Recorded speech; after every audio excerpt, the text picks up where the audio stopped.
नमस्कार मित्रों, आज हम महाराज प्रताप आदित्य रॉय जी के बारे में जानेंगे, जो जयसोर के महाराजा थे और प्रखर हिंदूवादी राजा थे।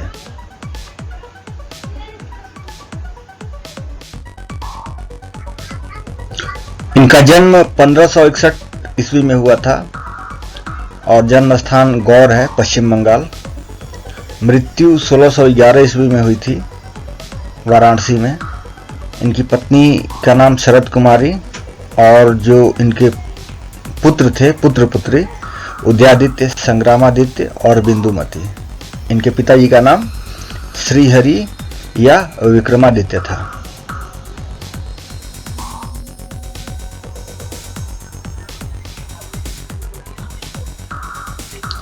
महाराजा प्रताप आदित्य रॉय जयसोर के हिंदू राजा और बंगाल के 12 भूइयां के प्रमुख थे। 12 भूइयां मतलब 12 कायस्थ राजा, जिन्होंने मुगलों से स्वतंत्रता की घोषणा की और बंगाल में एक स्वतंत्र हिंदू राज्य की स्थापना की। उनका राज्य पश्चिम बंगाल में नादिया, उत्तर 24 परगना और दक्षिण 24 परगना के जिलों के साथ साथ उत्तर में कुश्तिया जिले के आधुनिक बांग्लादेश, पूर्व में बरिशाल और सुंदरबन और बंगाल की खाड़ी तक फैला हुआ था। तो इतना बड़ा और विस्तृत राज्य था, लगभग आज का संपूर्ण बंगाल बांग्लादेश के साथ। बीच बीच में छोटे मोटे और भी कायस्थ राजा थे, लेकिन इनका जो क्षेत्र था बहुत बड़ा था।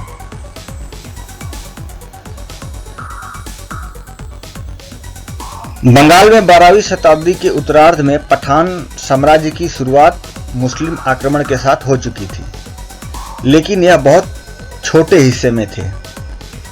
16वीं शताब्दी में अकबर द्वारा मुगल शासन तक पठान शासन की अवधि थी, लेकिन समय के इस परिवर्तन के बीच कई घटनाएं हुई, जिनमें से कई के बारे में हमें जानकारी नहीं है। बंगाल के 12 भूइयां का मतलब होता है कायस्थ राजा, जो 12 सदस्य थे। इनका एक मेंबर होता था, एक हेड होता था। तो प्रताप आदित्य हेड थे और ये जो 12 बाकी मेंबर होते थे। तो इन 12 भूइयां की वीरता इसमें विशेष रूप से उल्लेखनीय है। इन्होंने मुगलों के खिलाफ संगठित होकर लड़ाइयां लड़ी। मातृभूमि के लिए प्रताप आदित्य का प्यार, मुस्लिम राज से हिंदू स्वतंत्रता की उग्र भावना और मुगल साम्राज्यवादियों के खिलाफ महायुद्ध ने उन्हें बंगाल में हिंदुओं के लिए सबसे प्रसिद्ध महानायक बना दिया। प्रताप आदित्य रॉय को हिंदू राष्ट्रवाद के कई आख्यानों में एक राष्ट्रीय नायक के रूप में दर्शाया गया है, जहां उन्हें उनके अमर कार्यों के लिए वीर शिवाजी और गोविंद सिंह जैसे ही महान हिंदूवादी राजा कहा गया है।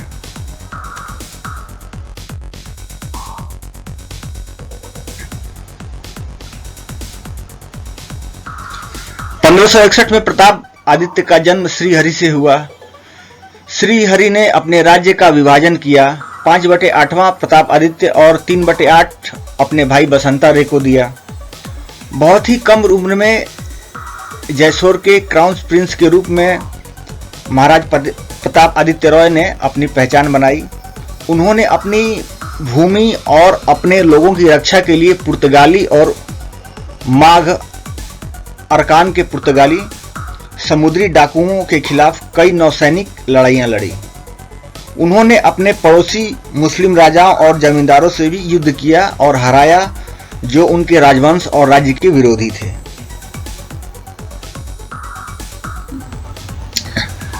विराट गुहा उन 5 कायस्थों में से एक हैं जो आदिसुर के दौरान आए थे। तो ये बहुत पुरानी किंवदंती है। तो महाराजा प्रताप आदित्य राय इन्हीं के वंशज हैं। श्रीहरि और उनके भाई जानकी वल्लभ ने जयसोर का शासन शुरू किया। ये दोनों बाद में विक्रमादित्य और वसंत राय के नाम से प्रसिद्ध हुए। प्रताप आदित्य विक्रमादित्य के पुत्र हैं।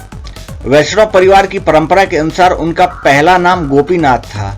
अपने पिता से महाराज और विक्रमादित्य की उपाधि प्राप्त करने के बाद उन्हें युवराज प्रताप आदित्य के नाम से जाना जाने लगा। उनके जन्म के कुछ दिनों बाद ही प्रताप की मां का देहांत हो गया। प्रताप बसंत राय की पत्नियों में से एक के लिए एक आदमी बन गया जो निसंतान थी। उनकी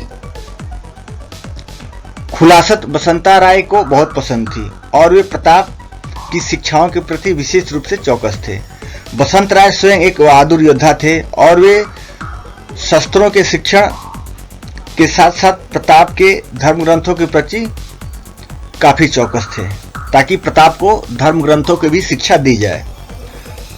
युद्ध के साथ साथ प्रताप जल्द ही संस्कृत, फारसी, बंगाली में पारंगत हो गए। प्रताप राजोचित एक विशाल बापुर के मालिक थे। वह कुश्ती, तीर अंदाजी और तलवारबाजी में अद्वितीय थे।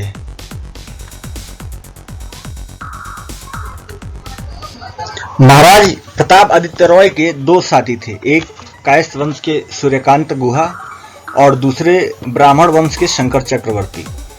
प्रताप अक्सर शिकार में इनके साथ ही समय गुजारते थे। प्रताप की शादी बहुत कम उम्र में उनके संरक्षक जीत मित्र नाग की बेटी शरद कुमारी से हो गई थी। इसके बाद राजनीतिक शिक्षा के लिए प्रताप को कुछ समय के लिए उत्तर भारत भेजा गया। वहां रहते हुए उन्होंने महाराणा प्रताप के बारे में सुना और खुद चित्तौड़ भी देखने गए थे। इसके अलावा विभिन्न राजपूत परिवारों के साथ वैवाहिक संबंध स्थापित करने का मुगल रिवाज और खुशरोज के दिन हिंदू महिलाओं पर अत्याचार, हिंदुओं के मन में मुगलों के प्रति घृणा पैदा हुई, जिसका प्रभाव प्रताप पर भी पड़ा।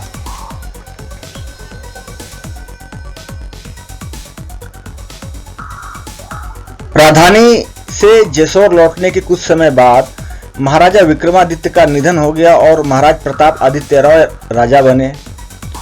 इसके कुछ समय बाद मां जैसोरेश्वरी की एक मूर्ति मिली और महाराज प्रताप आदित्य रॉय ने माता का एक मंदिर निर्माण कराया और शक्ति साधना शुरू कर दी, तंत्र साधना शुरू की। इन्होंने काशी में 64 योगिनियों के मंदिर के पास गंगा घाट को पत्थरों से बनवाया था। न केवल शक्ति मंदिर, शाक्त मंदिर, बल्कि गोपालपुर में गोविंद देव मंदिर भी इन्हीं के द्वारा बनवाया गया था। महाराज प्रताप आदित्य रॉय की विजय ने उनके विश्वास को दिनों दिन मजबूत किया और उन्होंने विशाल सेना संगठित किया। उन्होंने मुगलों, पुर्तगालियों एवं अन्य डाकुओं के अत्याचार से बहुत कुशलता से विरोध किया और उनका अंत किया।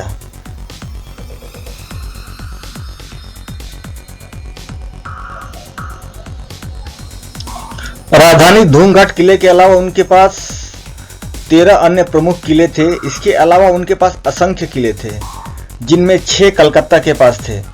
प्रताप का बेड़ा भी बहुत बड़ा था और उनके बेड़े में कुछ नौकाओं में 84 या अधिक ओवर थे और निश्चित रूप से कई नौकाओं में तोपें थी। प्रताप की सेना में विभिन्न प्रकार की सेनाएं शामिल थी, जैसे कि ढाली, घुड़सवार, तीरंदाज, तोपखाने, नौसेना, गुप्ता, आरसी, हस्ती सेना।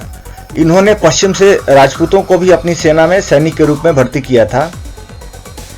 यदि यह अंततः मुगलों के खिलाफ युद्ध जीत लेते तो शायद बंगालियों को अपना इतिहास अलग तरह से पता होता, लेकिन ऐसा नहीं हुआ, क्योंकि इसमें आंशिक रूप से बंगाली मानसिकता के कारण ऐसा हुआ था, उनकी गलतियों के कारण, क्योंकि कई बंगाली प्रताप आदित्य रॉय के खिलाफ साजिश रचते थे और मुगलों का साथ दिया था। जैसे कि सबसे बड़ा जिम्मेवार इसका राजपूत राजा मान सिंह था, जिसने मुगलों की ओर से युद्ध लड़ा और बंगाल में मुगलों को पहुंचाया। तो सबसे बड़ा, इतिहास का सबसे बड़ा गद्दार मान सिंह था।